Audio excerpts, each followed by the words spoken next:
Hi there, this is Madhusudan Rao, Oracle Database Product Manager. Welcome to our series on Oracle Database 23 AI. In this video, we will see a little bit more detail about Data Studio. In particular, we will explore how to use data loader, data analysis, data sharing, data insights, how to create live data feeds, set up a job scheduler, and setting up cloud storage. Let's get started. From your database actions menu, you can select Data Studio and you can review the various options available like data load, analysis, insights, catalog, marketplace, and data share. You can explore each of this individually. So let us get started with data loading. Click on data load. What we want to do is upload a local.csv file. CSV, as you can see, the CSV file has been uploaded. And when you click on the edit icon, you can see the mappings, that is from CSV to database table, that it is going to create, and it has automatically mapped the database data types and the precision as well. You can preview the CSV file, review the SQL statement. You can make any changes anywhere here, including the table name if you want to. Now when you click on the start button, this will start importing the data from the .csv file into the database and create a new table. Once the table has been created, click on the reports button and you can view the number of rows that have been imported from the CSV file into a database table. And also you can view the SQL statement that got processed. Let us see how we can access the data where the data file is stored in OCI object storage location. So log into cloud.oracle.com, select buckets. You can create a new bucket if it is not already there.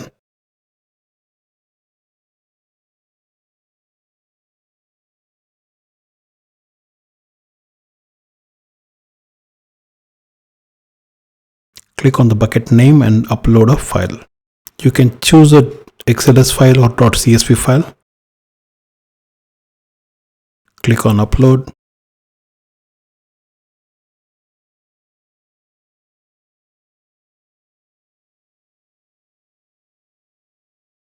Now you can select cloud store location or public URL.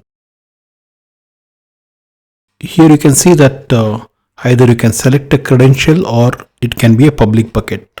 So in this case, what we want to do is take the public URL of the bucket. Click on view object details. Under object details, copy the file URL of the XLS file.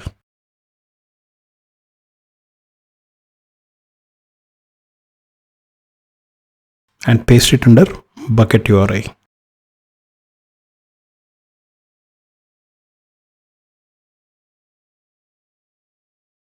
Provide the name and description for this location of the file or cloud store location. Click on next.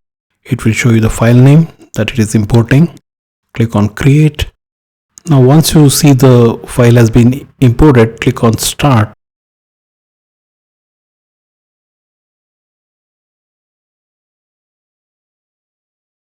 Click on the edit button, check for the mappings, the column mappings, data type and the precision.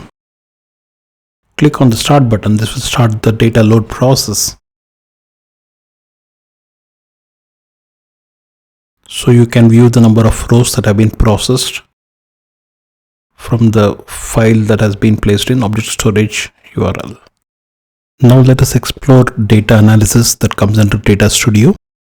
Like you can see, I have selected the admin user and it is showing me the table there, a hospitals table, and a simple select query, that is select star from admin.hospitals, is displaying the columns in the query result. On the right hand side, you can see that there are various visualizations already created based on this table. You can save this analysis, that is the default analysis. If required, you can rename the analysis, for example, hospital analysis.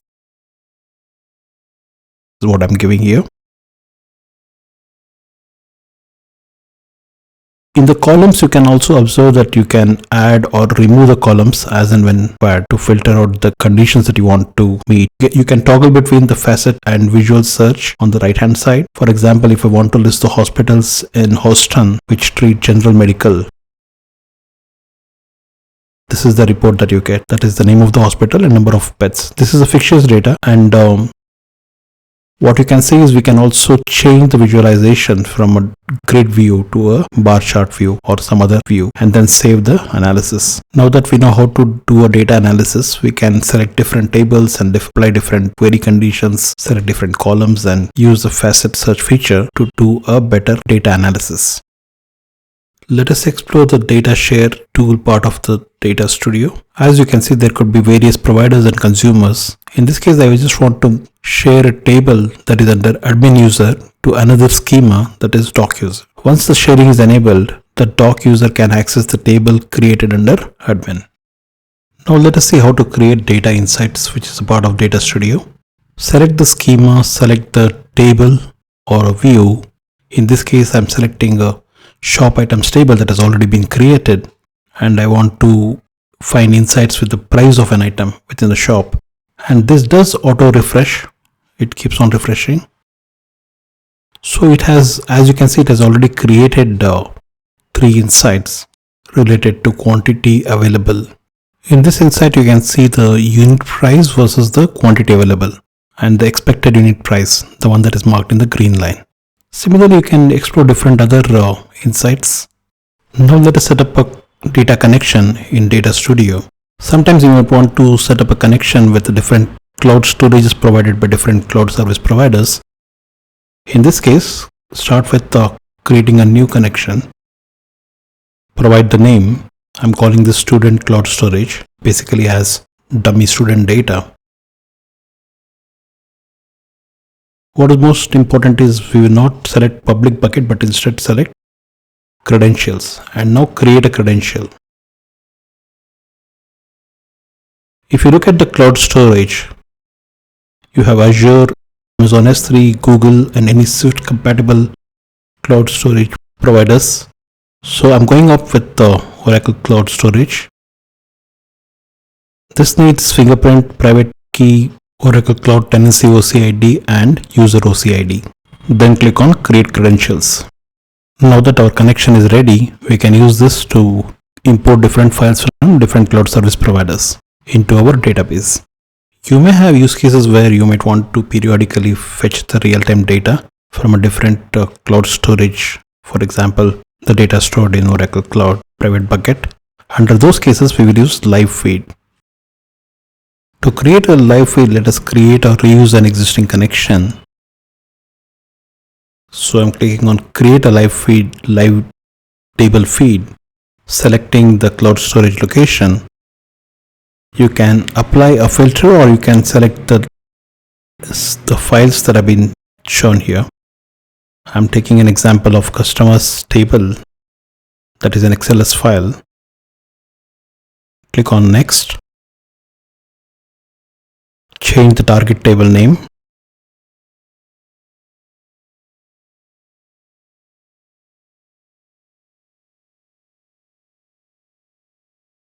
You can also update the data type or the precision.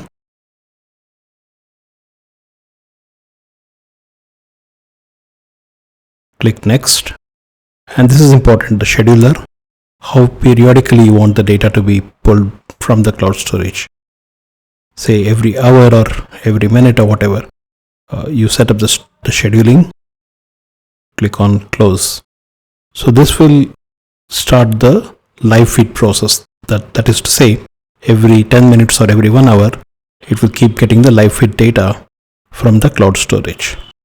From an administrative and monitoring point of view, it is important to check the scheduled activities. That is to say, from which cloud storage provider the data is coming and what is the periodic frequency of this data. So click on scheduling under database action, and you can see the jobs that are running that have been failed, blocked, stalled, or broken, or retry scheduled.